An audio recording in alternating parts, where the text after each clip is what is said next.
Hello guys, welcome back to my channel. Old assassin reincarnation as a demon god के एक और new chapter में आप सभी का स्वागत है। जैसे कि हमने लास्ट एपिसोड में देखा था, थर्ड यांगलॉट ने फोर्थ यांगलॉट को मारने के लिए अपना फुल पावर एक्टिवेट कर लिया था, जिसकी वजह से फोर्थ यांगलॉट अपनी जगह पे सही से खड़ा भी नहीं हो पा रहा था। लेकिन फोर्थ यांगलॉट किसी तरह थर्ड यांगलॉट को मारने के लिए उसके ऊपर जैसे ही अटैक करता है, थर्ड यांगलॉट बहुत ही स्मूथ तरीके से फोर्थ यांगलॉट के ऊपर एक स्लैश मार देता है, जिसकी वजह से फोर्थ यांगलॉट अब पूरी तरीके से जख्मी हो गया था। और इस टाइम पे जैसे ही थर्ड यांगलॉट फोर्थ यांगलॉट के ऊपर एक फाइनल अटैक करके फोर्थ यांगलॉट को मारने वाला था, लेकिन इसी टाइम पे यहाँ पे गोकू आ जाता है, पेनाल्टी हॉल का हॉल मास्टर, जो कि अपने पावर के द्वारा थर्ड यांगलॉट के शॉट को पकड़ लिया था। और इस समय गोकू थर्ड यांगलॉट के शॉट को पकड़ते हुए थर्ड यांगलॉट को वहीं पे रुकने के लिए बोलता है, और इसके साथ ही थर्ड यांगलॉट को बोलने लगता है, आखिरकार तुम क्या कर रहे हो? मैंने तुम्हें बताया था ना, आपस में फाइट करना बंद करो, और ऊपर से इस टाइम पे तुम मेरा टेरिटरी के अंदर हो। लेकिन गोकू के ये सब कुछ बात सुनने के बाद थर्ड यांगलॉट और भी ज्यादा गुस्सा हो जाता है, बोलने लगता है,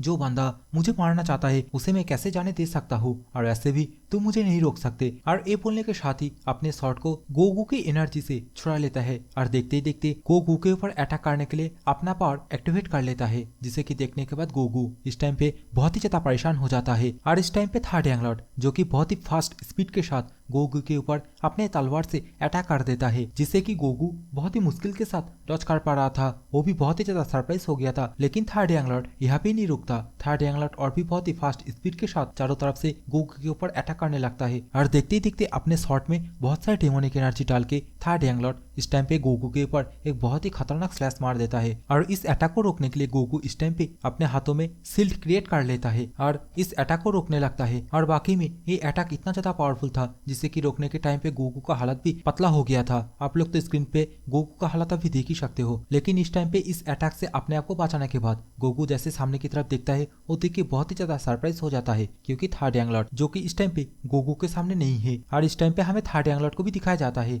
जो कि गोकू के पीछे फोर्थ यांगलॉट को मारने के लिए उसकी तरफ आगे बढ़ रहा था। और देखते ही देखते थर्ड यांगलॉट फोर्थ यांगलॉट के छाती के आर पार ये शॉट घुसा देता है। और इस टाइम पे गोकू भी समझ जाता है, थर्ड यांगलॉट पहले से ही फोर्थ यांगलॉट को मारने के लिए अपने आप को प्रिपेयर रखा था। वो तो बस गोकू के साथ इस टाइम पे थोड़ा टाइम पास कर रहा था, गोकू का ध्यान भटका रहा था। और इसके साथ ही हमें थर्ड यांगलॉट एंड फोर्थ यांगलॉट का एक बहुत ही कूल लुक दिखाया जाता है, एकदम बाहुबली मूवी की तरह। और थर्ड यांगलॉट फोर्थ यांगलॉट से बोलने लगता है, an eye for an eye, a tooth for a tooth, QI blockage for QI blockage. और ये बोलने के साथ ही बहुत ही स्वैग के साथ अपने तलवार को उसके छाती से बाहर निकाल लेता है, जिसकी वजह से यहाँ पे चारों ओर खून टपकने लगता है। और खून का कलर भी देख लो आप लोग, एकदम जहर की तरह। और यहाँ पे थर्ड यांगलॉट फोर्थ यांगलॉट को जान से नहीं मारा था। फोर्थ यांगलॉट का जो क्रिस्टल है, मतलब जो कोड है जिसके द्वारा फोर्थ यांगलॉट कल्टीवेशन करता था, उसी कोड को तोड़ दिया था, जिसकी वजह से फोर्थ यांगलॉट का हालत आप लोग तो स्क्रीन पे देख ही सकते हो। इस टाइम पे फोर्थ यांगलॉट का हालत, चेहरा एकदम निगरा हुआ नींबू की तरह लग रहा था। अभी थर्ड यांगलॉट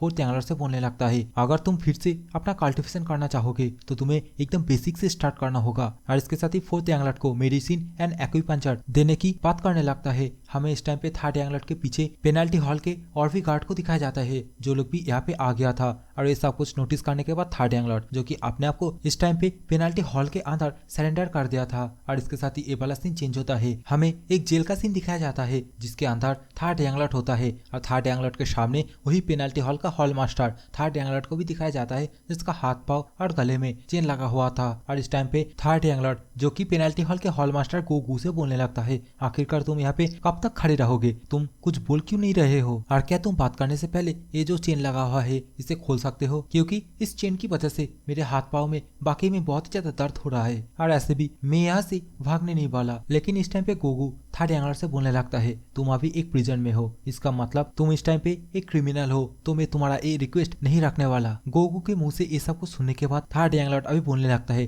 अरे यार तुम बाकी में बहुत ही ज्यादा नैरो माइंड हो। और इसके साथ ही वो अपने हाथ में जो भी लोहे का चेन है उसे तोड़ देता है। इसके साथ ही अपने गले में जो जंजीरें लगा हुआ है उसे भी तोड़ देता है, जिसे कि देखने के बाद गोकू बहुत ही ज्यादा सरप्राइज हो जाता है। अपने मन में सोचने लगता है कि ये सब कुछ जंजीरें ब्लैक आयरन से बना हुआ है, और थर्ड यांगलॉट इसे अपने हाथों से कैसे तोड़ दिया? आखिरकार ये कितना पावरफुल है। लेकिन इस समय हमें थर्ड यांगलॉट को दिखाया जाता है, जो ये सब कुछ तोड़ने के बाद अपने आप को फ्री करने के बाद यहाँ से जाते हुए गोकू से बोलने लगता है, अगर मैं चाहता तो पहले ही जा सकता था, लेकिन मैं तुम्हारे साथ बातें करने के लिए यहाँ पे वेट कर रहा था। और हाँ, मेरे रास्ते में आने की कोशिश मत करना, क्योंकि मैं पेनाल्टी हॉल वाले को अपना दुश्मन नहीं बनाना चाहता। और इस समय थर्ड यांगलॉट ये सब कुछ बोलने के साथ ही यहाँ से जाने लगता है। लेकिन इस समय पीछे से गोगो बोलने लगता है, तुम बहुत ही ज्यादा कॉन्फिडेंस दिख रहे हो, लेकिन अभी भी एक बात याद रखना, अभी भी तुम डेमन लॉर्ड का सक्सेसर नहीं बने हो। औरों की तरह तुम भी एक सिर्फ कैंडिडेट ही हो। लेकिन थर्ड यंग लॉर्ड कुछ ना बोलते हुए यहाँ से सीधा चला जाता है। लेकिन इस समय गोगू जो कि अपने मन में सोचने लगता है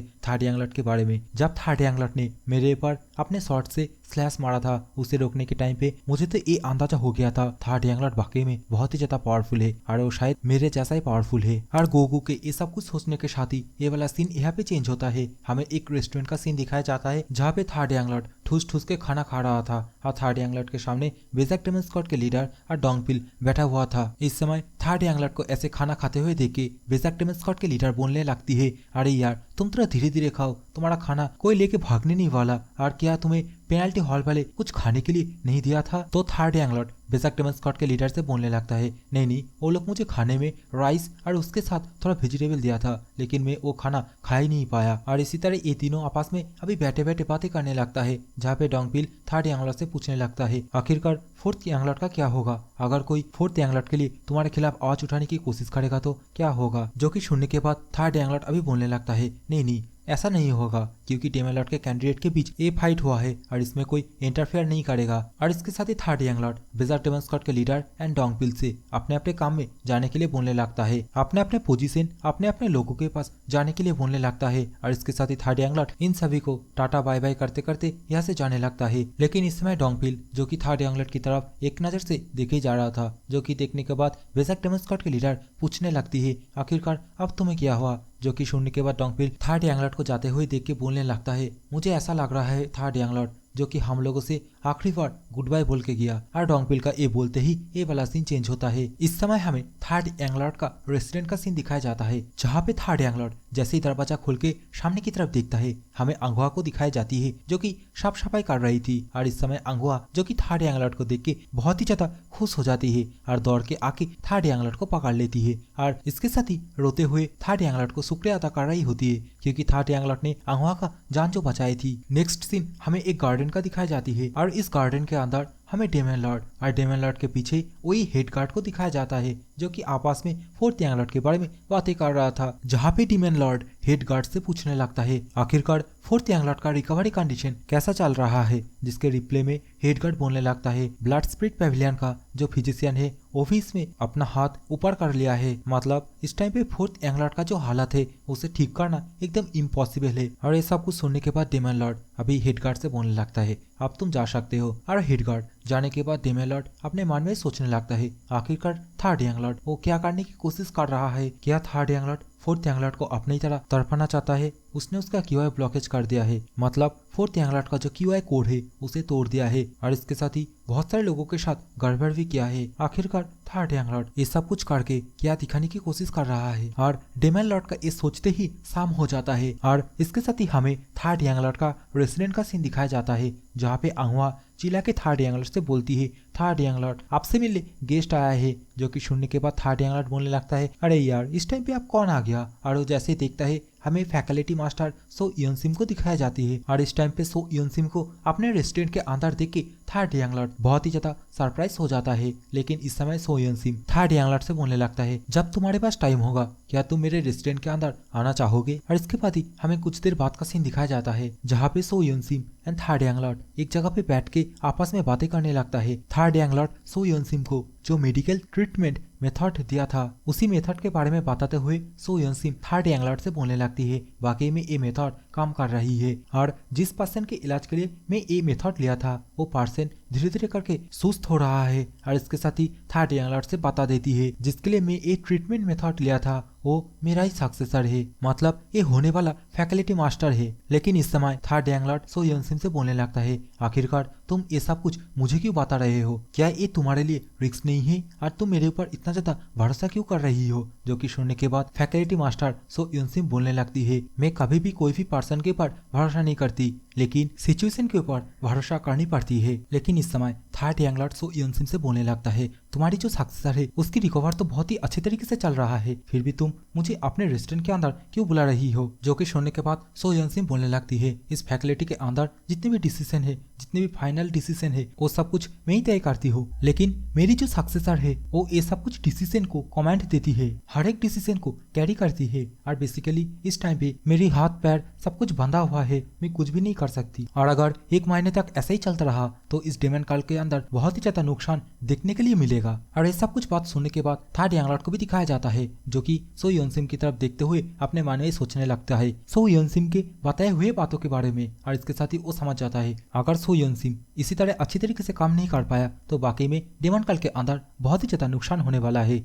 और वो बहुत ही फनी तरीके से इस टाइम पे सो योनसिम के आंखों की तरफ देख के अपने मन में ही बोलने लगता है। सो योनसिम की आंख देख के ऐसा लग रहा है मानो कि वो ना आंसर सुनना ही नहीं चाहता। और इस समय सो योनसिम थर्ड यांगलॉर्ड को ऐसे चिंतित होते हुए देख के थर्ड यांगलॉर्ड से बोलने लगती है, क्या तुम्हें इसके बदले कोई हेल्प चाहिए? जो कि सुनने के बाद थर्ड यांगलॉर्ड भी थोड़ा सोचने लगता है, दिमाग लगाने लगता है, और इसके साथ ही बहुत ही ज्यादा खुश होते हुए सो योनसिम का हाथ पकड़ के उसे बहुत ही ज्यादा फनी तरीके से बोलने लगता है, तुम चिंता मत करो, तुम्हारी जो प्यारी सक्सेसर है उसे मैं 2 हफ्ते के अंदर ठीक कर दूंगा। और इस समय थर्ड यांगलॉर्ड का चेहरा देख के आप लोगों को भी तो पता चली क्या होगा थर्ड यांगलॉर्ड इस समय कितना ज्यादा खुश हो रहा है। इस समय सीन चेंज होता है, हमें डोंगपिल को दिखाया जाता है जो कि एक पत्थर के ऊपर बैठ के अपना कल्टीवेशन कर रहा था और अपने मन में ही थर्ड यांगलॉर्ड के बारे में सोचने लगता है। जिस टाइम पे थर्ड यांगलॉर्ड डोंगपिल से बोला था, तुम गार्डियन कोर्ट के अंदर कोई रेगुलर मेंबर नहीं हो, तुम एक थर्ड लीडर हो, और इस टाइम पे यही अच्छा होगा अगर तुम अपने कामों में वापस चले जाओ। और इस टाइम पे डोंगपिल भी सोचने लगता है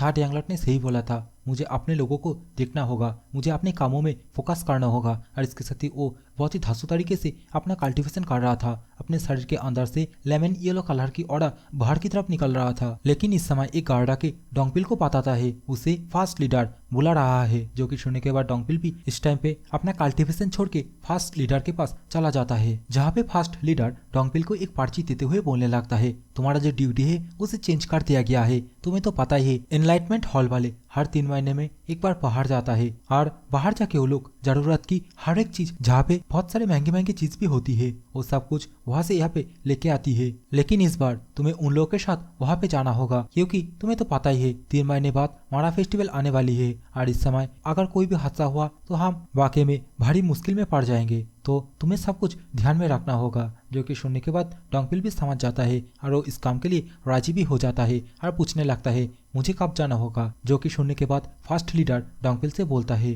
2 हफ्ते बाद। और इसके साथ ही ये वाला सीन भी चेंज होता है, हमें सो योनसिम का रेस्टोरेंट का सीन दिखाया जाती है, और रेस्टोरेंट के अंदर हमें एक बीमार लड़की को भी दिखाई जाती है जिसका ही इलाज के लिए थर्ड यांगलॉर्ड इस टाइम पे यहाँ पे आया था। अभी सो योनसिम इस लड़के की इंट्रोडक्शन देते हुए बोलती है, इसकी नाम है जोआ, और ये जब काल के अंदर आई थी इसे सबसे ज्यादा जीनियस पर्सन के रूप से जानी जाती थी, और सभी को यही लगता है ये इस एनलाइटमेंट फैकल्टी हॉल में काम करती है, लेकिन किसी को ये नहीं पता ये यहाँ की सुपरवाइजर भी है। जो कि सुनने के बाद थर्ड यांगलॉर्ड वो भी थोड़ी देर सोचने लगता है और अपने मन में ही बोलने लगता है, इसकी एज लगभग मेरी तरह ही है, लेकिन ये अभी से एक सुपरवाइजर है, वाकई में इसकी जो टैलेंट है बहुत ही ज्यादा ग्रेटफुल है। इसके साथ ही वो वहाँ पे बैठ जाता है और इसके साथ ही जोआ के हाथ को पकड़ते हुए उसके नार्व को चेक करने लगता है, अपना डेमोनिक एनर्जी रिलीज करने लगता है। जो कि देखने के बाद सो योनसिम वो भी बहुत ही ज्यादा सरप्राइज हो जाती है और अपने मन में ही बोलने लगती है, वाकई में थर्ड यांगलॉर्ड का जो डेमोनिक एनर्जी है वो बहुत ही ज्यादा प्योर है। और इस टाइम पे थर्ड यांगलॉर्ड की डेमोनिक एनर्जी की वजह से जोआ का भी पसीना बाहर की तरफ आने लगती है। और इस टाइम पे थर्ड यांगलॉर्ड अपने मन में ही सोचने लगता है, जोआ के शरीर के अंदर मेरे बोनलेस टेक्निक के द्वारा पहले से हील होकर रखा है, लेकिन उसके शरीर के अंदर जो टॉक्सिक एनर्जी भरा पड़ा है उसे मुझे किसी तरह बाहर निकालना होगा। ये बोलते ही वो डेमोनिक एनर्जी और भी ज्यादा रिलीज करता है, जिसकी वजह से जोआ की नाक से जोआ की शरीर के अंदर जो टॉक्सिक एनर्जी है वो खून के साथ बाहर की तरफ आने लगती है। और ये वाला सीन के साथ ही हमें 10 दिन बाद का सीन दिखाया जाता है, जहाँ पे जोआ जो कि धीरे धीरे वेकअप हो गया था, और जोआ को ऐसे ठीक होता हुआ देख के थर्ड यांगलॉर्ड एंड सो योनसिम दोनों ही बहुत ही ज्यादा खुश हो गया था। इस टाइम पे हमें एक रूम के अंदर दिखाया जाता है जहाँ पे थर्ड यांगलॉर्ड एंड सो योनसिम आपस में बातें कर रहा था, जहाँ पे थर्ड यांगलॉर्ड सो योनसिम से जोआ को ठीक करने के बदले एक फेवर मांगता है। थर्ड यांगलॉर्ड सो योनसिम से बताता है, जब तुम लोग डेमन काल के बाहर जाओगे मारा फेस्टिवल के लिए जरूरी सामान लेने के लिए, तब मुझे चुपके से एक कैरेज के अंदर डाल देना, क्योंकि मुझे भी थोड़ा बाहर घूमना है। और ये बात सुनने के बाद सो यून सिम को भी दिखाई जाती है, जो कि वाकई में बहुत ही ज्यादा सरप्राइज हो जाती है और बहुत ही ज्यादा घबरा भी जाती है। बहुत ही फनी तरीके से अपने ऊपर ही बहुत ही ज्यादा गुस्सा करने लगती है। और इस समय थर्ड यंग कटे हुए घाव के ऊपर नमक छिड़कने जैसा बातें करने लगता है, बोलने लगता है मैं तो इसी काम के लिए ही तुम्हारे जो प्यारी सक्सेसर है उसे इतना जल्दी ठीक कर दिया। और थर्ड यंग का ये बात सुनने के बाद सोयन सिम वो तो और भी ज्यादा गुस्सा हो जाती है। गुस्से के मारे सोयन सिम अपने मुंह से आग भी निकालने लगती है। और इसी तरह थर्ड यंगलट को बाहर भेजने की ये बात के ऊपर ये दोनों आपस में झगड़ने लगता है। थर्ड यंगलट सोयन सिम को कॉन्फेस करने की कोशिश करता है और फाइनली एक टाइम पे जाके सोयन सिम थर्ड यंगलट की ये बात मान भी जाती है। और अभी थर्ड यंगलट सोयन सिम को कॉन्फेस करने के बाद यहाँ से चला जाता है। वो सीधा जोहा के रूम के पास चला जाता है जहाँ पे जोहा रहती है। और वाकई में इस टाइम पे जोहा बहुत ही ज्यादा सुस्त तंदुरुस्त होकर की थी, जिसे कि देखने के बाद थर्ड यंगलट भी बहुत ही ज्यादा खुश हो जाता है। और इस टाइम पे जोहा जो कि थर्ड यंगलट को देखने के बाद थर्ड यंगलट से पूछने लगती है क्या क्या तुम वही हो, जो कि सुनने के बाद थर्ड यंगलट अभी बोलने लगता है हाँ तुम मुझे एक फिजिशियन बोल सकती हो। लेकिन जोहा इस टाइम पे बहुत ही ज्यादा सीरियस होते हुए थर्ड यंगलट से पूछने लगती है तुम क्या काम करते हो। वो मैं नहीं पूछ रही हूँ, मैं तुम्हारा रियल आइडेंटिटी जानना चाहती हूँ। जो कि सुनने के बाद थर्ड यंगलट बोलने लगता है मैं वो हूँ जिसने तुम्हारी QI ब्लॉकेज को ठीक किया है। जो कि सुनने के बाद जोआ इस टाइम पे थर्ड यंगलट के सामने झुकते हुए थर्ड यंगलट को शुक्रिया अदा कर रही होती है। जो कि देखने के बाद थर्ड यंगलट जोआ को अभी बोल रहा था तुम मुझे नहीं जानते हो लेकिन तुम मेरी बातों में विश्वास कर रहे हो। जिसके रिप्लाई में जोहा थर्ड यंगलट से बोलती है किसी को वो करना ये कोई बिग डील नहीं है, और ऐसे भी ये इंटरनल फैकल्टी का हॉल है, इसके अंदर कोई भी आम पर्सन ऐसे ही नॉर्मली तुम्हारी तरह आ नहीं सकता। जो कि सुनने के बाद थर्ड यंगलट थोड़ा सा खुश हो जाता है और वो बोलने लगता है वाकई में तुम बहुत ही ज्यादा होशियार हो, इतने कम समय में तुम सिचुएशन को अच्छी तरीके से समझ गई। और देखते ही देखते जोहा को एनालिसिस करने लगता है और बोलने लगता है अगर तुम थोड़ा सा भी वार्म अप करोगे तो इस ट्रिप में बहुत ही अच्छे तरीके से जा पाओगे।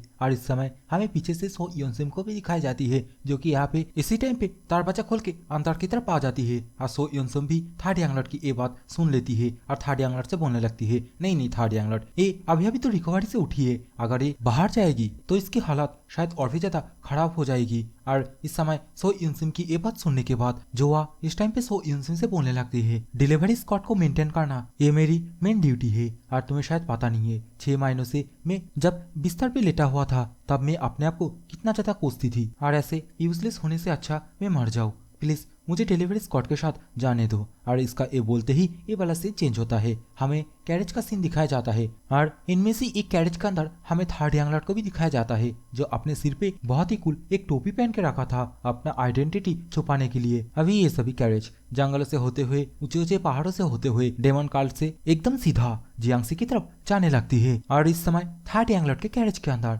हमें जोआ को भी दिखाई जाती है, जो कि थर्ड यंगलट से माफी मांग रही होती है और बोल रही होती है प्लीज मुझे माफ करना, क्योंकि मुझे नहीं था पता उस टाइम पे तुम थर्ड यंगलट हो। जो कि सुनने के बाद थर्ड यंगलट भी बहुत ही ज्यादा सरप्राइज हो जाता है, क्योंकि उसने अभी तक उसका आइडेंटिटी रिवील नहीं किया था। और इस टाइम पे थर्ड यंगलट भी समझ जाता है जोआ को सो यून सिम ने सब कुछ बता दिया है। और इस टाइम पे जोआ जो कि थर्ड यंगलट से शुक्रिया अदा कर रही होती है, क्योंकि उसकी जो QI ब्लॉकेज थी उसे थर्ड यंगलट ने ठीक कर दिया था। और इसी तरह ये दोनों कैरेज के अंदर आपस में बातें करने लगता है। लेकिन इस टाइम पे थर्ड यंगलट कुछ अजीब सा महसूस करता है और जोआ को चुप कराते हुए अपने मन में ही सोचने लगता है इस टाइम पे मुझे एक हेवी सा फैमिलियर से एनर्जी महसूस हो रहा है। और थर्ड यंगलट का ये सोचते ही हमें बाहर का सीन दिखाया जाता है, जहाँ पे डोंगबिल आ गया था। और जैसे थर्ड यंगलट को पता चलता है यहाँ पे डोंगबिल आ गया है, तब थर्ड यंगलट का हालत आप लोग तो स्क्रीन पे देख ही सकते हो। बेचारा बहुत ही ज्यादा परेशान हो जाता है। थर्ड यंगलट इस टाइम पे क्या करेगा उसे तो कुछ समझ में नहीं आ रहा था, लेकिन उसके दिमाग में एक तूफानी आइडिया आता है और तुरंत ही जोआ से पूछने लगता है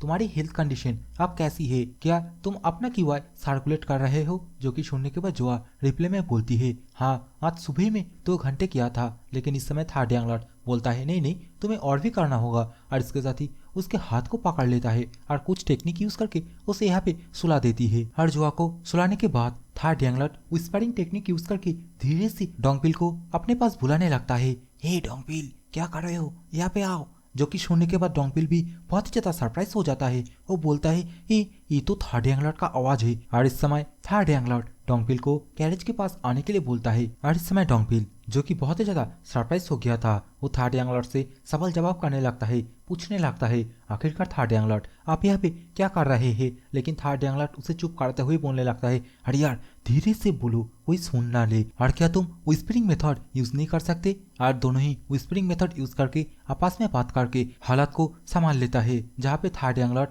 डोंगपिल से बता देता है, तुम किसी को मत बताना, इस कैरेज के अंदर मैं हूँ और इसे हम दोनों के बीच में सीक्रेट रखना। डोंगपिल भी समझ जाता है। और इस टाइम पे हमें थर्ड यंग लॉर्ड को दिखाया जाता है जो कि वाकई में बहुत ही ज्यादा परेशान हो गया था और इसे देखने में वाकई में बहुत ही ज्यादा फनी भी लग रहा था। और सामने की तरफ हमें जुआ को भी दिखाई जाती है जो कि अपना उंगली मुंह में लेके बच्ची की तरह सो रही थी। और इस टाइम पे ये सभी कैरेज पहाड़ से होते हुए सामने की तरफ जाने लगती है, जहाँ पे थर्ड यंग लॉर्ड कैरेज के अंदर बैठे बैठे बहुत ही ज्यादा गुस्सा कर रहा था और अपने मन में ही बोलने लगता है, यहाँ पे जितने भी लोग हैं लगभग सभी मुझे जानते हैं, अगर ऐसा ही चलता रहा तो मैं यहाँ से कभी भी नहीं भाग पाऊंगा। और मेरे साथ ही ऐसा क्यों होता है, हर वक्त मैं जब जो काम करना चाहता हूँ उसका उल्टा ही होता है। और थर्ड यंग लॉर्ड का ये सोचते ही ये वाला सीन चेंज होता है। हमें जंगलों के अंदर एक बंदे को दिखाया जाता है जिसके सामने एक गार्ड आके डेमन कार्ड का जो डिलीवरी टीम है जिसके अंदर थर्ड यंग लॉर्ड भी है उसके बारे में रिपोर्ट कर रहा होता है, जो कि सुनने के बाद ये पर्सन उसे अपना ड्रिंक ले आने के लिए बोलता है। और इसके साथ ही इस पर्सन के सामने हमें एक झुंड भेड़िया दिखाया जाता है जो कि इस टाइम पे कुछ खड़ा होता है। बेसिकली इस टाइम पे ये भेड़िया मारे हुए पर्सन का बॉडी एकदम दावत की तरह खा रहा था, जो देखने में वाकई में बहुत ही ज्यादा भयंकर लग रहा था। और इसके साथ ही ये वाला सीन भी चेंज होता है। हमें कैरेज का सीन दिखाया जाता है जहाँ पे जुआ जो कि अपनी नींद से उठ गई थी और उठने के साथ ही बाहर की तरफ देखती है और बोलती है थर्ड यंग लॉर्ड से, अरे यार मैं पूरे आधे दिन तक सो गई थी। लेकिन इस समय थर्ड यंग लॉर्ड उसकी ये भ्रम दूर करते हुए बोलता है, नहीं नहीं तुम 1.5 दिन तक सोए हो। और इसके साथ ही जुआ को एक खाने का डिब्बा दे देता है जिसमें बहुत सारे राइस बॉल और उसके साथ ही थोड़ा मीट था। लेकिन इस समय थर्ड यंग लॉर्ड जो कि अपने बिस्तर के नीचे से गोल्डी को पहाड़ की तरफ आने के लिए बोलता है। और इस टाइम पे गोल्डी को देख के जुआ जो कि बहुत ही ज्यादा घबरा जाती है और थर्ड यंग लॉर्ड से पूछने लगती है, थर्ड यंग लॉर्ड ये फॉक्स कहाँ से आया? और वाकई में गोल्डी को देखने के बाद जुआ बहुत ही ज्यादा घबरा गया था और अपने मन में सोचने लगती है, अरे यार मैं अपनी जिंदगी में कभी भी एक फॉक्स को किसी के पेट के रूप में नहीं देखा, आज मैं पहली बार देख रही हूँ। और जुआ की ये सोचते ही हमें कैरेज का सीन दिखाया जाता है जहाँ पे थर्ड यंग लॉर्ड कैरेज से बाहर की तरफ आके डोंगपिल से पूछने लगता है, आखिरकार तुम मुझे इस टाइम पे ऐसी जगह पे क्यों बुलाए हो? क्या कोई जरूरी काम है? क्या कुछ हुआ है? जो कि सुनने के बाद डोंगपिल इस टाइम पे थर्ड यंग लॉर्ड को वही पर्ची निकाल के दिखाने लगता है और बोलने लगता है, ये देखो इसकी वजह से हमें यहाँ पे नियुक्त किया गया है। और इस पर्ची को देखने के बाद थर्ड यंग लॉर्ड भी बहुत ही ज्यादा सरप्राइज हो गया था और डोंगपिल से पूछने लगता है, डोंगपिल इसमें जो भी लिखा है क्या ये सब कुछ सच है? थर्ड यंग लॉर्ड का एक क्वेश्चन पूछते ही यहाँ पे ए वाला सीन चेंज होता है। हमें एक रूम का सीन दिखाया जाता है और इस कमरे के अंदर हमें एक ओल्ड मैन और ओल्ड मैन के सामने एक गोलू मोलू मोटा सा बंदे को दिखाया जाता है जो लोग आपस में बातें कर रहा था। अगर आप लोग फर्स्ट एपिसोड को अच्छी तरीके से देखे हो तो आप लोग को शायद याद होगा, ये ओल्ड मैन जो कि चुन हजिन का दोनों हाथ दोनों पाँव काट दिया था। और चुन हजिन मतलब अभी मैं जिसे थर्ड यंग लॉर्ड बोल रहा हूँ उसके अंदर जिसका आत्मा घुस गया है, जो रिनकार्नेट होके आया है, वही पिछले लाइफ में चुन हजिन हुआ करता था। और ये जो ओल्ड मैन है इसका नाम होता है जुंग इलिडियन और इसका ही नाम वही पर्ची में लिखा हुआ था, जिसकी वजह से थर्ड यंग लॉर्ड वाकई में बहुत ही ज्यादा गुस्सा हो गया था। थर्ड यंग लॉर्ड को अपने पिछले लाइफ का बदला लेने के लिए एक मौका मिल गया था जो कि साफ साफ थर्ड यंग लॉर्ड की आंखों में दिख रहा था। डोंगपिल भी थर्ड यंग लॉर्ड को ऐसे देख के बहुत ही ज्यादा परेशान हो जाता है। लेकिन इस टाइम पे हमें थर्ड यंग लॉर्ड का रेसिडेंट का सीन दिखाया जाता है जहाँ पे बेसाक टेमन स्क्वाड के लीडर अपने साथ दोबारा से खाना लेके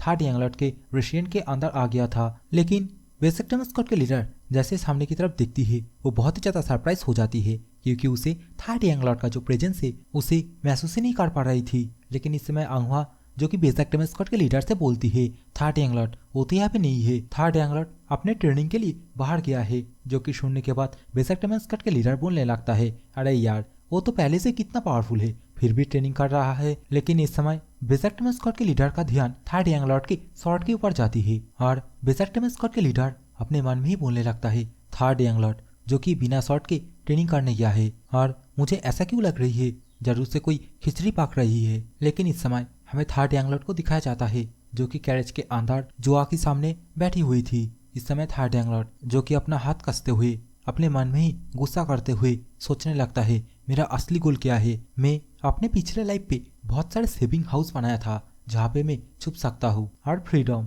जिसके लिए मैं ये सब कुछ कर रहा हूँ। लेकिन मुझे इस कमीने बास्टर्ड को मारना ही होगा। और थर्ड यंगलॉर्ड ये सब कुछ सोच ही रहा था।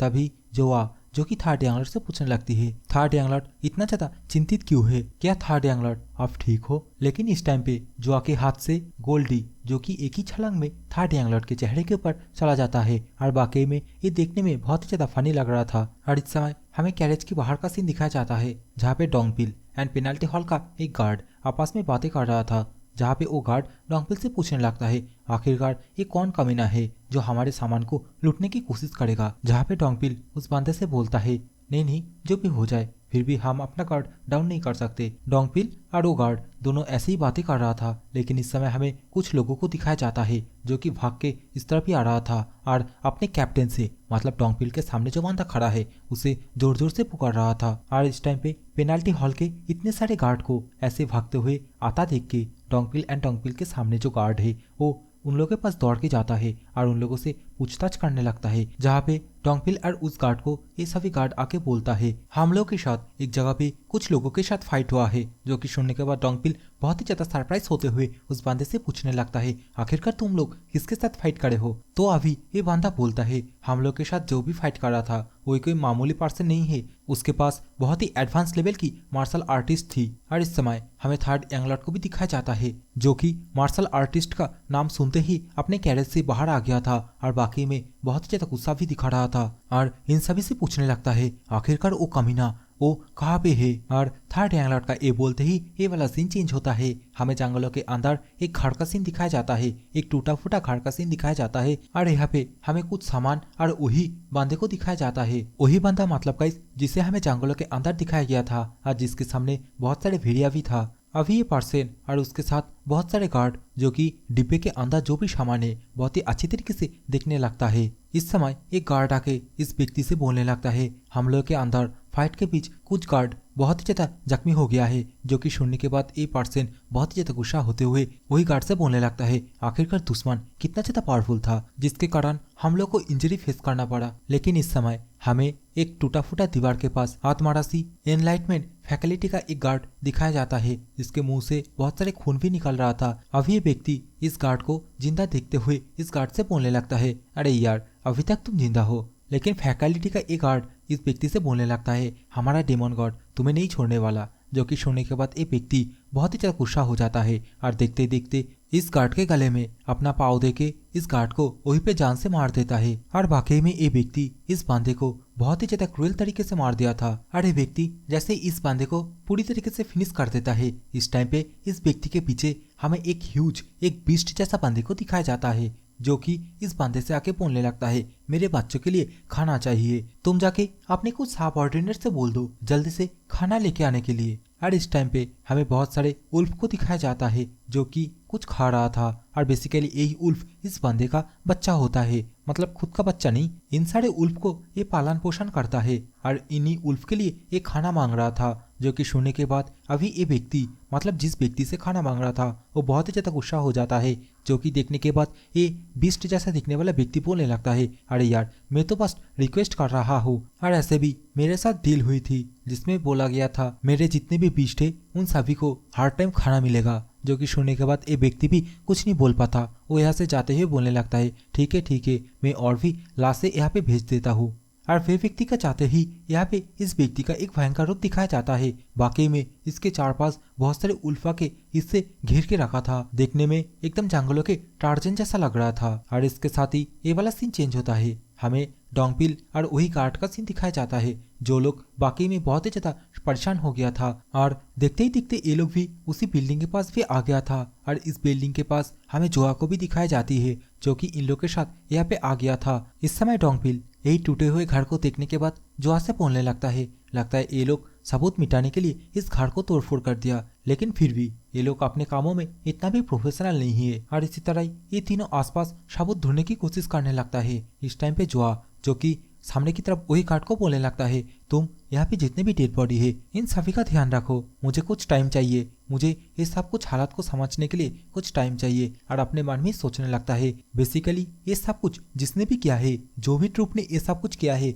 वो ज्यादा दूर तक नहीं गया है। और जियांगसी में हमारे बहुत सारे पावरफुल इन्फ्लुएंसर है, अगर हम जल्दीबाजी भी नहीं करें फिर भी हम उन लोगों को बहुत ही आसानी से पकड़ सकते हैं। लेकिन इस टाइम पे डोंगपिल जुआ से बोलने लगता है, अरे तुम ना रेस्ट कर लो, ये सब कुछ हम कर लेंगे, क्योंकि मैंने सुना है तुम अभी अभी क्यूआई ब्लॉकेज से उठी हो। जो कि सुनने के बाद जुआ बोलने लगती है, मेरे साथ मेरे कैरेज का अंदर जो फिजिशियन आया है उसकी वजह से मैं अभी ठीक हूँ। अरे बोलते ही अपने कामों में वापस से खो जाती है। इस समय हमें डोंगपिल को दिखाया जाता है जो कि बोलने लगता है अपने मन में ही, क्या फिजिशियन मतलब क्या ये थर्ड यांगलॉट की बातें कर रहा है। इस समय डोंगपिल ये सब कुछ सोच ही रहा था, तभी हमें थर्ड यांगलॉट की आवाज सुनाई देती है जो कि विस्परिंग मेथड यूज करके डोंगपिल को अपने पास बुला लेता है। और इसके साथ ही कुछ देर बाद का सीन दिखाया जाता है जहाँ पे हमें एक शॉर्ट दिखाया जाता है। थर्ड यांगलॉट के कहे अनुसार डोंगपिल इस शॉर्ट को थर्ड यांगलॉट के पास लेके आया था। अभी थर्ड यांगलॉट इस शॉर्ट को लेते हुए रेडी होने लगता है और डोंगपिल से बोलता है, गार्डियन कोड का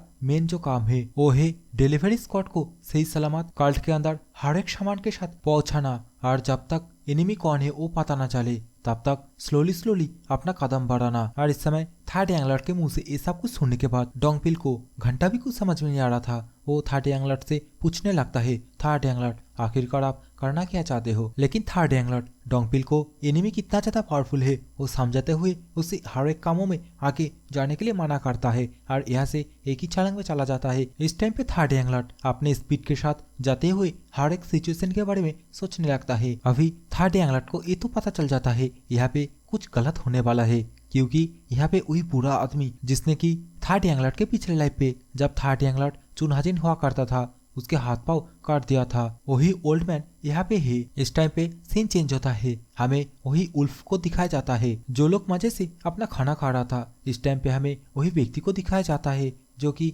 एक बंदे से पूछने लगता है आखिरकार वो पार्सन कब आएगा। लेकिन इसी टाइम पे वो पार्सन यहाँ पे आ जाता है। अरे पार्सन कोई नहीं, वही बुरा आदमी होता है जिसके बारे में मैं थोड़ी देर पहले बातें कर रहा था। अभी इस पार्सन को, इस बुरे आदमी को देखने के बाद हमें वही उल्फ के झुंड को भी दिखाया जाता है जो लोग इसकी तरफ गुंगराने लगता है मानो कि इसे कच्चा ही चबा जाएगा। अभी ये बुरा आदमी और वही व्यक्ति आपस में कुछ काम लेके बातें करने लगता है। तभी इस बुरे आदमी का नजर वही बीस्ट मैन के ऊपर पड़ता है जो कि देखने के बाद ये बुरा आदमी उस बंदे से पूछने लगता है क्या वही है। और बाकी में ये जो बीस्ट पर्सन है ना गाइस, इसे मुझे बहुत ही ज्यादा कोल्ड एटीट्यूड का लगा। इस समय ये ओल्ड मैन इस बीस्ट पर्सन से पूछने लगता है आखिरकार तुम्हारा नाम क्या है, जिसके रिप्लाई में ये बीस्ट पर्सन बोलता है योल लियांग। लेकिन गाइस इसे हम बीस्ट पर्सन से जानेंगे। अभी ये ओल्ड मैन इस बंदे के बारे में बताने लगता है, मतलब इस बीस्ट पर्सन के बारे में बोलने लगता है। हमें पता चलता है जो बीस्ट पैलेस है उसका जो मास्टर है उसका एक फेवरेट स्टूडेंट है। और इसके साथ ही ओल्ड मैन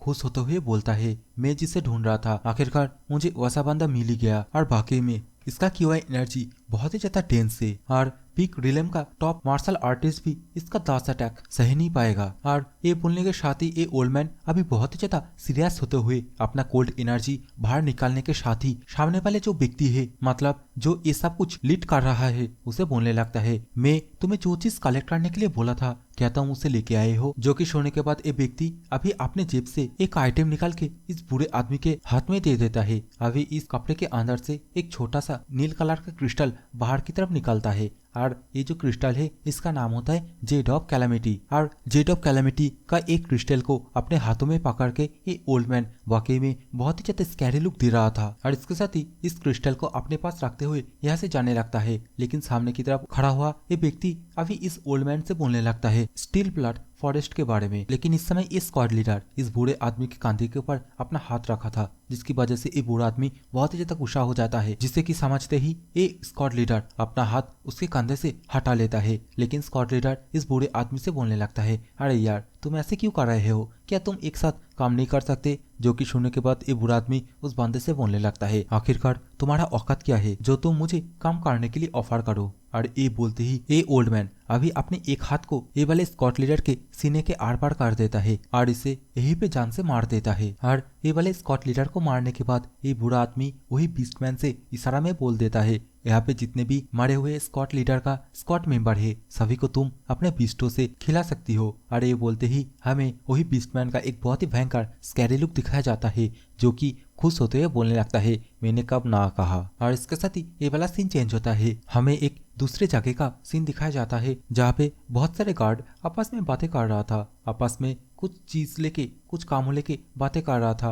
और यहाँ से जाने के लिए अपने घोड़े को संभाल रहा था। लेकिन इस टाइम पे एक गार्ड का नजर जंगल की तरफ जाता है, वो कुछ स्ट्रेंज महसूस करता है और बाकी जो गार्ड है उन लोगों से बोलने लगता है, अरे यार आखिरकार देखो वहाँ पे क्या चल रहा है। इस समय हमें वही फॉरेस्ट के अंदर वही जगह का सीन दिखाया जाता है जिस तरफ एक गार्ड लोग इशारा कर रहा था। यहाँ पे हमें थर्ड यंगलॉर्ड को दिखाया जाता है जो कि हर एक पेड़ को तोड़ मरोड़ के इस तरफ ही आ रहा था और यहाँ पे आके अपने हाथ पे वही शॉट पकड़ के कूद के इन लोगों के ऊपर एक बहुत ही भयंकर अटैक कर देता है, जिसकी वजह से यहाँ पे एक जोर से धमाका होता है। कुछ देर बाद का सीन दिखाया जाता है जहाँ पे थर्ड यंगलॉर्ड एक गार्ड को गले से पकड़ लिया था और उससे शायद वही बुरे आदमी मतलब वही ओल्ड मैन के बारे में पूछ रहा था, जिसके रिप्ले में ये बंदा बोलने लगता है, मुझे नहीं पता, मैं जहाँ तक सुना था ये ओल्ड मैन शायद उसकी माँ की जो कब्र है शायद उसके पास ही गया है। और इस सब को सुनने के बाद थर्ड यंगलॉर्ड जो कि वाकई में बहुत ही ज्यादा गुस्सा हो गया था और उसे छोड़ देता है और यहाँ से जाते हुए बोलने लगता है, जब मैं यहाँ पे आ ही गया तब मैं यहाँ से ऐसे ही नहीं जा सकता, एटलीस्ट मुझे उसकी एक पाव काट के तो ले जाना ही होगा। अरे बोलने के साथ ही अपने दांत पीसते हुए यहाँ से एक ही छलांग में जाने लगता है। इस समय हमें कुछ मरे हुए लोगों को दिखाया जाता है जिन लोगों के बॉडी को वही उल्फ बहुत ही मजे से खा रहा था और ऊपर की तरफ चट्टानों में हमें वही ओल्ड मैन और वही बीस्ट मैन को दिखाया जाता है जो कि आपस में बातें कर रहा था। और ये जो ओल्ड मैन है ये राइटर्स हेवनली का फर्स्ट एल्डर होता है, लेकिन वो राइटर्स हेवनली में एक लीडर बनने के लिए इस बीस्ट मैन के साथ बहुत सारे प्लान बनाने लगता है। और ये जो बीस्ट मैन है ये कोई मामूली बीस्ट मैन नहीं है, ये अपने एक ही इशारों में एक ही ऑर्डर में जितने भी भेड़िया है जितने भी उल्फ है सामने की तरफ हर एक को एक ही जगह पे गैदर कर लेता है, जो कि देखने के बाद ये ओल्ड मैन भी बहुत ही ज्यादा इम्प्रेस हो जाता है। और ये ओल्ड मैन वही बीस्ट मैन से बोलने लगता है, तुम्हारी ये जो उल्फ है वाकई में ये बहुत ही ज्यादा पावरफुल है, क्योंकि ये लोग मार्शल आर्टिस्ट जो कि स्वॉर्ड यूज करता है उन लोग के खिलाफ बड़े आराम से फाइट कर सकता है। लेकिन इस समय हमें उल्फ को दिखाया जाता है जो कि ऊपर की तरफ आऊ करके चिल्लाती है, जो कि देखने के बाद ये ओल्ड मैन बोलने लगता है, अब क्या हुआ है, ये लोग ऐसे क्यों बिहेवियर कर रहा है। जो कि सुनने के बाद बीस्टमैन ओल्ड मैन से बता देता है सामने की तरफ से डेमन कल के लोग आ रहा है और इस टाइम पे मुझे नहीं पता एग्जैक्ट कितने लोग आ रहा है, लेकिन मैं ये बता सकता हूँ ये करीबन 100 के आसपास होगा। लेकिन इस समय ओल्ड मैन वही बीस्टमैन से पूछने लगता है, क्या तुम्हारे जो उल्फ है वो पहले डेमन काल के लोगों को खाया था, जिसके रिप्ले में उल्फमैन हाँ बोल देता है और बोलता है लेकिन उनमें से कुछ लोग यहाँ से भागने में कामयाब हो गया था। अभी ये ओल्ड मैन अपने मन में ही सोचने लगता है, मुझे पता है मारा फेस्टिवल बहुत ही करीब आने वाला है, शायद इसलिए ये लोग बाहर आया है। और इसके साथ ही वही बीस्टमैन को बोल देता है, चलो मैं भी देखता हूँ तुम्हारे उल्फ आखिरकार कितना ज्यादा पावरफुल है। जो कि सुनने के बाद ये बीस्टमैन अभी अपना ऑरा रिलीज करके ओल्ड मैन से बोलने लगता है, सनसेट होने से पहले ये खत्म हो जाएगा। और ये बोलने के साथ ही ये वाला सीन चेंज होता है, हमें डोंगपिल को दिखाया जाता है जो कि भाग के इस तरफ ही आ रहा था। लेकिन इस समय डोंगपिल जो कि भागते भागते अचानक से रुक जाता है और सभी को वहीं पे रुकने के लिए बोलता है। हमें यहाँ पे जुआ को भी दिखाई जाती है जो कि यहाँ की फ्लड स्मेल और जो एनर्जी फ्लो हो रहा है, जो वायलेंट एनर्जी फ्लो हो रहा है उसके बारे में डोंगपिल से बताने लगता है। डोंगपिल भी अब ऊपर की तरफ देखता है जहाँ पे हमें वही बीस्टमैन को दिखाया जाता है, जिससे कि देखने के बाद डोंगपिल अभी उस बंदे से पूछने लगता है आखिरकार तुम कौन हो। लेकिन ये बीस्टमैन जो कि अपने उल्फ से ऑर्डर दे देता है, जाओ इन सभी को बीच में से फाड़ डालो। और ये बीस्टमैन का ये बोलते ही यहाँ पे हमें बहुत सारे उल्फ को दिखाया जाता है जो कि यहाँ पे एकदम बहुत ही ज्यादा भयंकर तरीके से डेमन काल के जितने भी सोल्जर है जो भी आया है सभी के ऊपर घुंघराने लगता है। जो कि देखने के बाद डोंगपिल बहुत ही ज्यादा परेशान हो जाता है, सभी को एक साथ रहने के लिए बोलने लगता है। इस समय तो हमें जुआ को भी दिखाई जाती है जो कि अपने हाथ में अपनी एनर्जी गैदर करने लगती है। इस टाइम पे एक उल्फ जो कि एक ही झपट्टे में डोंगपिल के पीछे जो एक गार्ड खड़ा हुआ था उसके ऊपर अटैक कर देता है, लेकिन डोंगपिल जो कि अपने शॉट यूज करके उस गार्ड को बचा लेता है या फिर वो गार्ड मारा जाता है वो हमें नहीं दिखाया जाता। लेकिन डोंगपिल जिस उल्फ के ऊपर अपने शॉट से अटैक किया था हमें दिखाया जाता है वो उल्फ अभी तक सही सलामत था। डोंगपिल भी समझ जाता है ये उल्फ बहुत ही ज्यादा पावरफुल है और अपने मन में बोलने लगता है, डैम इट, इन लोगों का जो स्किन है बहुत ही ज्यादा हार्ड है, एकदम एक स्टील की तरह। लेकिन इसी टाइम पे जोआ जो कि डोंगपिल को पीछे की तरफ हटने के लिए बोलती है और इसके साथ ही अपना मूनलाइट डेमोनिक आर्ट यूज करके वही उल्फ को बर्फ में जमा देती है। और इस टाइम पे जोआ एंड डोंगपिल जैसे ही सामने की तरफ अपने लोगों की तरफ देखता है बहुत ही ज्यादा परेशान हो जाता है, क्योंकि हमें दिखाया जाता है ये उल्फ लोग बहुत ही भयंकर तरीके से जितने भी गार्ड है सभी को मार रहा था। जो कि देखने के बाद अभी डोंगपिल चिल्ला के सभी से बोलने लगता है, जो गार्डियन कोड का थर्ड फॉर्मेशन है उसे एक्टिवेट करो। जो कि सुनने के बाद यहाँ पे जितने भी गार्ड है गार्डियन कोड के अंदर वो सभी एक सर्कल बना लेता है और इसके साथ ही सभी बहुत ही फास्ट स्पीड के साथ रोटेट करने लगता है। और ये सब कुछ ऊपर से वही बीस्ट मैन एंड वही बूढ़ा आदमी देख रहा था। इस समय हमें डोंगपिल को भी दिखाया जाता है जो कि ये फॉर्मेशन एक्टिवेट करने के बाद सामने की तरफ बहुत सारे उल्फ को अपने शॉट से बीच में से काट दे रहा था। और दूसरी तरफ जोआ जो कि अपना आइस मैजिक यूज करके सामने की तरफ जितने भी उल्फ है सभी को जमाने लगती है। और ये सब कुछ ऊपर से वही बीस्टमैन बड़े आराम से देख रहा था और वो बोलने लगता है, ऐसे छोटे मोटे फॉर्मेशन मेरा जो भी उल्फ है बहुत ही आसानी से तोड़ देगा। और ये सब कुछ दिखाने के साथ ही हमें जंगल का सीन दिखाया जाता है जहाँ पे थर्ड यंगलॉर्ड जो कि बहुत ही फास्ट स्पीड के साथ इसी तरह भी आ रहा था। और इस टाइम पे थर्ड यंगलॉर्ड इतना ज्यादा गुस्सा हो रहा था, पूरे सीरीज में मैंने आज तक थर्ड यंगलॉर्ड का इतना भयंकर गुस्सा नहीं देखा। और इसके साथ ही हमें दोबारा से फाइट का सीन दिखाया जाता है जहाँ पे जोआ एक उल्फ के ऊपर अटैक किया था, लेकिन वो उल्फ सीधा कूद के उसके अटैक को डॉज करके जोआ की तरफ आगे बढ़ने लगता है। और उल्फ को ऐसे ही अपने अटैक डॉज करते हुए देख के जोआ बहुत ही ज्यादा सरप्राइज हो जाती है। और इस समय डोंगपिल जो कि जोआ के ऊपर इस अटैक को ब्लॉक करने के लिए सीधा यहाँ पे आके अपने शॉट से सामने की तरफ एक बहुत ही भयंकर स्लैश मार देता है। और इस टाइम पे डोंगपिल को देख के जोआ वो भी समझ जाती है डोंगपिल इस टाइम पे बहुत ही ज्यादा टायर्ड हो गया है। और बाकी में डोंगपिल इस टाइम पे इतना ज्यादा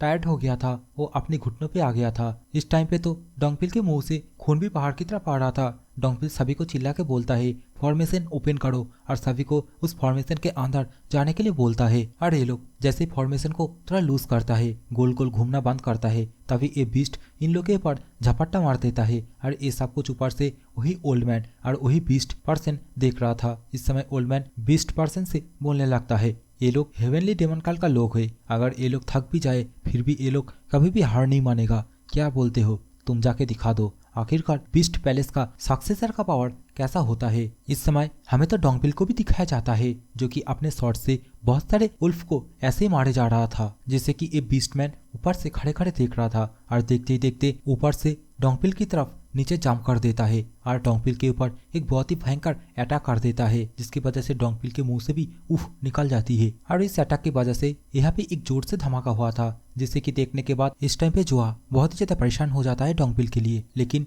जोआ इस टाइम पे वही बीस्टमैन के ऊपर फ्रोजन टेक्निक यूज करके उसके हाथ को जमा देता है, लेकिन वो बीस्टमैन जो कि अपना मुट्ठी कसते हुए अपने हाथ के ऊपर जितने भी बर्फ जम गया था उन सभी को तोड़ देता है। जो कि देखने के बाद जोआ इस टाइम पे बहुत ही ज्यादा सरप्राइज हो जाती है। वो सोचने लगती है, ये मेरा जो टेक्निक है मूनलाइट जो डेमोनिक आर्ट है उसे इतना जल्दी कैसे नलिफाई कर सकता है। जोआ ये सब कुछ सोच ही रही थी। इस टाइम पे एक बीस्टमैन जो कि बहुत ही फास्ट आके जोआ के पेट में एक बहुत ही जोर से अटैक कर देता है। और ये सब कुछ अभी भी ये ओल्ड मैन ऊपर से खड़े खड़े देख रहा था। अभी हमें जोआ को दिखाई जाती है जो कि आत्मारा सी होके रखी थी और उसकी बाल को पकड़ के ये बीस्टमैन खड़ा हुआ था। और अभी इस सिचुएशन को देखने के बाद जितने भी गार्ड जोआ के साथ आया था सभी बहुत ही ज्यादा घबरा जाता है। अभी ये बीस्टमैन जो कि अपना हाथ ऊपर करके यहाँ पे जितने भी उल्फ है सभी को यहाँ पे जितने भी लोग हैं मारने के लिए कमेंट दे देता है। और सभी के सभी उल्फ घुंघराते हुए इन लोग की तरफ ही आने लगता है। इस टाइम पे ये लोग क्या करेगा,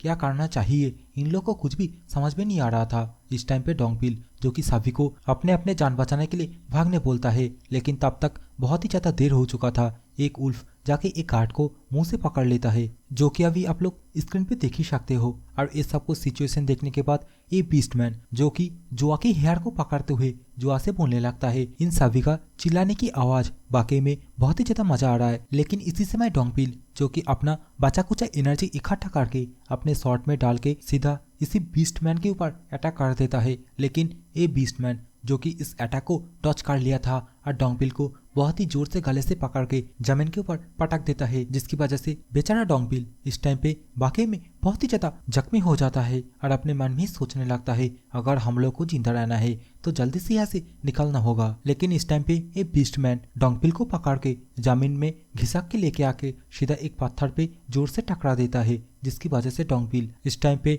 बेहोश हो गया था। और ये सब कुछ देखने के बाद यहाँ पे जितने भी गार्ड है जो है सभी लोग बहुत ही ज्यादा घबरा भी गया था। और इस टाइम पे ये बीस्टमैन डोंगपिल के सिर के ऊपर अपना पाव रख के सभी बीस्ट से बोलने लगता है ये खाने का टाइम है। अभी ये सब कुछ सिचुएशन को देखने के बाद जो सभी को चिल्ला के बोलने लगती है सभी लोग जल्दी यहाँ से भाग जाओ और कल के अंदर इन सभी सिचुएशन के बारे में बताओ। लेकिन ये बीस्टमैन इस टाइम पे अपना हाथ ऊपर कर देता है। इस टाइम पे हमें बहुत सारे भेड़िया मतलब उल्फ ऊपर से जंगल के अंदर जितने भी बीस्ट है, टाइगर है, भालू है, सभी के सभी बीस्ट यहाँ पे आ गया था। मानो कि इन सभी एनिमल को ये बीस्टमैन कंट्रोल कर रहा है। और इस टाइम पे देखते देखते ये सभी बीस्ट यहाँ पे जितने भी गार्ड जिंदा हुआ है सभी को चारों तरफ से घेर लेता है और देखते ही देखते इन सभी के ऊपर अटैक भी कर देता है। और इस सब कुछ ऊपर से ये बूढ़ा देख के बहुत ही ज्यादा खुश हो रहा था। इस टाइम पे हमें डोंगपिल को भी दिखाया जाता है जो कि धीरे धीरे करके उठ खड़ा हो रहा था, जिसे कि देखने के बाद एक बीस्टमैन डोंगपिल से बोलने लगता है तुम चिंता मत करो, कुछ ही समय में तुम भी इसी तरह ही मारा जाओगे। और इस समय हमें जुआ को भी दिखाई जाती है जो कि अपना मूनलाइट डेमोनिक आर्ट यूज करने लगता है अपने आप को प्रोटेक्ट करने के लिए। अपने 4-5 सोल्जर है, जितने भी गार्ड है सभी को प्रोटेक्ट करने के लिए। लेकिन इस टाइम पे अचानक से एक बहुत ही भयंकर उल्फ जो कि जुआ के ऊपर पीछे से अटैक करने के लिए कूद के आ गया था। जुआ भी उसे देखने के बाद बहुत ही ज्यादा घबरा जाती है। लेकिन इसी समय कोई आके इस उल्फ को बीच में से 2 हिस्सों में काट देता है, जो कि देखने के बाद जुआ वाकई में बहुत ही ज्यादा सरप्राइज हो गया था। इस समय हमें थर्ड यंगलॉट को दिखाया जाता है जो कि अपने हाथ पे वही स्वॉर्ड लेके एक बंदर की तरह उछल के यहाँ पे आ गया था। और थर्ड यंगलॉट को इस टाइम पे देख के जुआ, डोंगपिल एंड वही बूढ़ा आदमी बहुत ही ज्यादा सरप्राइज हो गया था, क्योंकि बूढ़ा आदमी को थर्ड यंगलॉट के बारे में अभी तक नहीं है पता। लेकिन इस समय थर्ड यंगलॉट जो कि अपने हाथ पे वही स्वॉर्ड लेके जमीन के ऊपर इतना भयंकर एक अटैक कर दिया था, जिसकी वजह से दिख के लग रहा था मानो जमीन के अंदर से लाभा ऊपर की तरफ आ रहा है। और इस अटैक की वजह से यहाँ पे बहुत सारे उल्फ जो कि एक ही झटके में मारा गया था। और इस टाइम पे इतने सारे उल्फ को मारा हुआ देख के हमें वही बीस्टमैन को दिखाया जाता है जो कि वाकई में बहुत ही ज्यादा परेशान हो गया था। वो अपने मन में ही सोचने लगता है आखिरकार अब ये पर्सन कौन है। अभी इतने सारे उल्फ को मारने के बाद थर्ड यंगलॉट जो कि अपने हाथों पे जो स्वॉर्ड है उसे गदा की तरह अपने कांधों में लेके बोलने लगता है मैं तो बस यहाँ पे सिर्फ एक ही बंदे को मारने के लिए आया था, लेकिन यहाँ पे तो पूरा पहाड़ है, लगता है मुझे इन सभी को ही मारना होगा। और थर्ड यंगलॉट को यहाँ पे देख के हमें डेमन कल के सभी गार्ड को दिखाया जाता है इंक्लूडिंग जोहा एंड डोंगपिल बहुत ही ज्यादा रिलीफ फील कर रहा था। लेकिन दूसरी तरफ वो बीस्ट गाय जो कि पसीना पसीना हो रहा था। और इस टाइम पे थर्ड यंगलॉट जो कि यही बीस्टमैन को बोलने लगता है आज के दिन मेरे पास उतना भी टाइम नहीं है, लेकिन मैं यहाँ से जाने से पहले तुमको मार के जाऊंगा। और उसके बाद वो एकदम ऊपर की तरफ देखने लगता है, वही ओल्ड मैन की तरफ देखने लगता है और अपना डेमोनिक एनर्जी रिलीज करने लगता है एक भयंकर कृपी सा चेहरे के साथ। ये वाला एपिसोड यही भी खत्म होता है। So yup guys, I hope आप लोगों ने इस वाले वीडियो को थोड़ा तो एंजॉय किए हो। अगर सच में गाइस आप लोग थोड़ा सा भी एंजॉय करे हो ना तो वीडियो को एक लाइक करके जाना, चैनल पे नहीं हो तो चैनल को सब्सक्राइब करके जाना। So bye bye, take care, love you all.